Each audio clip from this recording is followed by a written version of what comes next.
Welcome back to Breakfast Extra. And of course, this is another big story. We're talking Wellness Central. We shine a spotlight on a critical yet often overlooked issue, contraceptive risk, explored in the recent study. Contraceptive risk event among family planning specialists. Even among highly trained family planning specialists, the study reveals that 69% experienced at least one contraceptive risk event. So to help us navigate the Nigerian dimensions of this issue and consider practical ways forward, we're being joined by Dr. Owen Omo-Ojo, founder, HIGC Health Consultants and distinguished fertility doctor, whose work spans, well, across all the areas that we're about to talk about today. Dr. Ojo, you're welcome. Omo-Ojo, rather. Dr. Omo-Ojo, you're welcome. Thank you very much for joining us this morning. Hi, Mazino. And hello. Hi. This is Queen. Look alike. Here you are again with the humorous aura. Thank you very much for joining us. But how do the findings that even experts, clinicians, let me use that word, are not immune to risk events? Explain to us what these risks are when it comes to contraceptives that people are scared of, or the myths that they might have heard about. Thank you very much, Mazino. I'm sorry I didn't get your co-host's name. Queen. My apologies. Queen? Yes. Hi, Queen. Hello. Thank you very much for having me. First, I'm not a fertility specialist. Okay. So let me just put out that disclaimer. I am a public health professional, and of course, you know, I run a public health social enterprise. But down to it, I think before we get to your question, let's even define what contraceptive is, or what contraception is, and birth control. So these are methods and practices that women use to prevent pregnancy. Or these are practices and methods that are used generally to prevent pregnancy, because contraceptives are not only used by women. Men also have their own method of contraception. So, for example, sterilization through vasectomy and all that. But we'll get to that. And I also want to highlight that contraceptives can be temporary, they can be reversible, they can be irreversible, permanent or irreversible. Right? So we'll get to that. In terms of risk events, again, what is to note is that contraception is not perfect. No method is 100% foolproof. And so even the most experienced clinicians can have risk events, right? And what is important is to emphasize consistent, correct use, and choosing the method that best suits a person. And the best way to do this is by, one, taking very detailed medical history from the woman who is seeking to get contraception. It is very, very important to take detailed medical history, and of course understand the lifestyle choices or patterns of the woman, so that you can find the one that is the best fit for the individual. Again, I want to reiterate that no method is 100% foolproof. And so I'd say the takeaway for this would be that contraceptives remain highly reliable, and especially when paired with follow-up and counseling. Counseling is very, very important. So, yeah. So, Doctor, a lot of people complain about side effects like irregular menstruation, weight gain, and all not. That is mostly their concern. How can healthcare providers proactively manage these fears and support more sustainable method use? Okay, so side effects are a real risk. And with the side effects also comes the myths, you know. And so it's, again, counseling is very, very important. Right. Letting the woman know upfront that these are the possible side effects that you can expect, right? So weight gain, breast tenderness, breast heaviness, spotting in between periods, heavier flow, lighter flows as well. These are some of the side effects. Vaginal dryness, mood swings, things like that. And so counseling is very important, letting the woman understand that these side effects are common or can be experienced, but they're very well manageable and they're reversible as well. They would eventually go away with time. But again, also finding the best fit for the woman. And so being open to changing the method, right? Or I would even say having trial periods. So rather than immediately going the long haul, have trial periods of, say a few months to see how the woman tolerates, how her body tolerates the type of contraceptive. I mean, even with condom use, there is latex sensitivity, latex, allergies and all of that. And so proper counseling, letting the woman understand the possible side effects and helping her to make an informed decision is key. So, Doctor, in your experience, I know you're a public health expert, but maybe you might have come across situations where you found that religion and culture interferes with the good job that health professionals are trying to do or advocate for. What are some very interesting methods you have used to try and counter these cultural or religious sentiments that people might have against contraceptives? I think for me, approach has been a game changer. When you approach family planning or contraceptive discourse with respect and not confrontation, and the type of messaging that you use as well, identifying, the key stakeholders like religious leaders in the community, community leaders, women's groups, and integrating them, involving them in the conversation, as well as the men, that has proven, positive results over time. And so, and then it's also important to do regular follow-up as well. That has been useful. But again, I think emphasis is more on messaging and the approach. That's very important. That has been quite helpful, in helping to strengthen that. But again, from a public health perspective, I would also say stressing that this also helps, embracing contraceptives also helps in protecting maternal health. How? And unintended pregnancies is a major concern when there are no contraceptives, right? Unintended pregnancies, which further leads to unsafe abortions. The rate of unsafe abortions, and again, I'm pro-abortion, I'm pro-legalizing abortion, but that's another conversation because I feel the benefits of legalizing abortion far outweigh the risk. The statistics around unsafe abortions are, really crazy. And again, healthy spacing of pregnancies. WHO recommends it's about 2 years, minimum of 2 years between pregnancies. And so I think when did that one change from the 80s? It used to, when did that change from 1 year? Because in the 80s, wasn't it mandated 1 year, and which is why you and I have just 1 year in between us and our siblings. Oh, funny. I mean, between my siblings and I, the minimum is actually 3 years. But I mean, in WHO recently has recommended 2 years minimum for as the standard for healthy, birth spacing.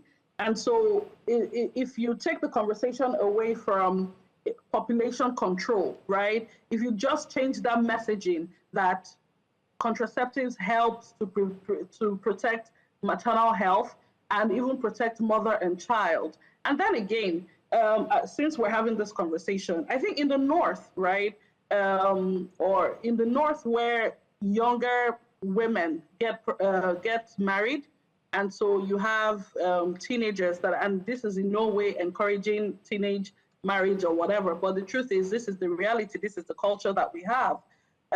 it is also important to have this conversation about contraception, because in adolescent women, in adolescents and younger women, the risk of obstructed labor, eclampsia, and some of these other risks are higher. Studies have found that these are higher in younger women who are, I don't know why I keep calling them women, but adolescents and teenagers, right? And so it's important to drive the message that it's more about maternal health than it is about population control, and of course try to break some of these myths as well.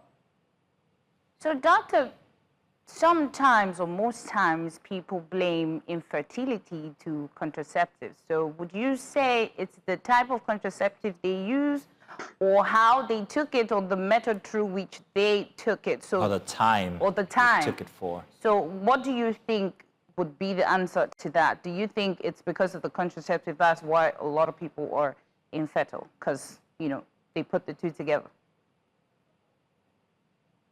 So this is, I think this is one of the longest standing myths, that contraceptives, family planning leads to infertility. Nothing could be further from the truth. Nothing could be further from the truth. Again, it's educating people to understand that this is what it is meant to do. And again, I think messaging, I'm very big on messaging. How about we use message that is simple, that is relatable? So for example, when we have these contraceptive awareness talks, right? How about we say things like, contraceptive does not destroy your fertility, rather it gives you the power to decide when to have children. How about we change the messaging to that, right? So just even with messaging, I think we can start to break those myths, because contraceptives do not cause infertility. And remember, I talked about the different types of contraceptives. So you have the temporary. You have temporary, barrier methods of contraception, male condoms, female condoms, oral contraceptives, the morning after pill, right? Those are temporary. Then you have the long-term, which are also reversible, like the intrauterine contraceptive devices, IUCDs, whether it's hormonal, whether it's copper, implants, injectables. Those are long-term and reversible. And then you have the irreversible, which is like tubal ligation in the woman, where you tie the tubes, the fallopian tubes, and in men, vasectomy. But please note that vasectomy could also be reversible. Vasectomy could be reversible, but of course there are conditions. So if it's the chances for reversing vasectomy are increased or higher when it's been done within less than a space of 10 years, right? So yeah, I think breaking it down, letting people understand there are different methods, and choosing again the right fit. But contraceptives do not lead to infertility. Absolutely not. So, doctor, I think some people will say, oh, you can take it after every intercourse. But can you tell us, for our young audience who's watching, how do they take, let's start with morning after pill. What do you think for some people who want to go buy and, maybe they're scared or they're shy to ask, how do they administer this contraceptive? Okay, so I really want to stress something here this morning, and if this is the takeaway that helps save someone's life, then I'll be very happy. The morning after pill is not to be taken as a regular contraceptive, and I want to look into the screen as I say this. I have heard and I have seen women who take morning after pill like back to back to back. It is harmful. It is harmful. It is dangerous to your health, general health. It is dangerous to your reproductive health. I cannot stress this enough. The morning after pill is supposed to be an emergency method of contraception. And so if for whatever reason you've had unprotected sex, or, you know, God forbid, you were raped, you know, or you had unprotected sex and you wanted to be double sure, maybe the condom broke, for example, you can take the morning and after pill within 72 hours after sexual intercourse. But you cannot be having unprotected sex like back to back to back, and then you're taking the morning after pill. Don't do that. Just go see a gynecologist if you want to get on, you know, long-term contraceptive. And, you know, they will take a proper medical history. They will do a hormone profile for you to make sure that certain hormones are not out of place or out of balance, and find the best fit for you. Again, based on your lifestyle, based on, you know, maybe the type of work you do, they would find the best fit for you. So please, morning after pill, no, that's just simply for emergency. Okay. Let's talk about the men and how we plug in here. My question is, when it comes to male contraceptives, I'm wondering what's prevalent in Nigeria, because I don't know any friends who have tried vasectomy or who want to try vasectomy. So there's a question of availability, access, and then sentiments, which could be either religious or cultural. Okay. So for the men, I think I'm going to use this word messaging a lot to stress that the issue of contraceptive is not just a woman's burden. It should never be seen as a woman's burden, especially when it involves two partners. I mean, it takes two to tango, right? Like a woman cannot have sex with herself, right? So she needs a partner. And so it is a shared responsibility. And for men, again, barrier method of contraception is the most commonly used form of contraceptive in men, which is condom, right? Latex condoms. And again, vasectomy. But I must stress that whilst vasectomy may be reversible, it should be considered as a permanent method of contraceptive. A man you should have an open discussion with your partner as to what your family goals look like, your family makeup looks like. What's the plan? Do we want to have 2 children? Do we want to have 3 children? And it shouldn't just be a conversation. A lot of men, when you when you suggest to them that, you know, they go get a vasectomy, it sounds emasculating to them, especially in this part of the world. And they're like, no, you woman, why don't you go, you know, tie your tubes? Why? It can be a conversation. It should be an open conversation. There's nothing emasculating about, you know, vasectomy. And in fact, I've even heard some people say that men getting vasectomy leads to impotence. Nothing could be further from the truth. Absolutely nothing could be further from the truth. And so I think it's about, you know, again, messaging, Dr. Owen, male peer group Dr. discussions. Let me represent the men here. There's only one of us here now. So let me do that. I think the male fear about vasectomies is not from whether they would be able to have children again should they choose to reverse the process, but it comes from the fear that when it comes to intercourse, that the feeling would be different. I think the male fear is also that it comes from a place of not knowing if this means that it's a total stoppage on sperm production, which most male individuals associate with that pleasure of sex. So if I get a vasectomy, would I still be able to enjoy sex the same way that I did from before? That's the argument. Now you may proceed. Oh, absolutely. Absolutely, but how would you know? Go ahead. No, again, I mean, studies have been conducted, right? And amongst men who have had vasectomy, and that's how I am able as a woman to know I don't have a penis, obviously, and I've never gotten a vasectomy.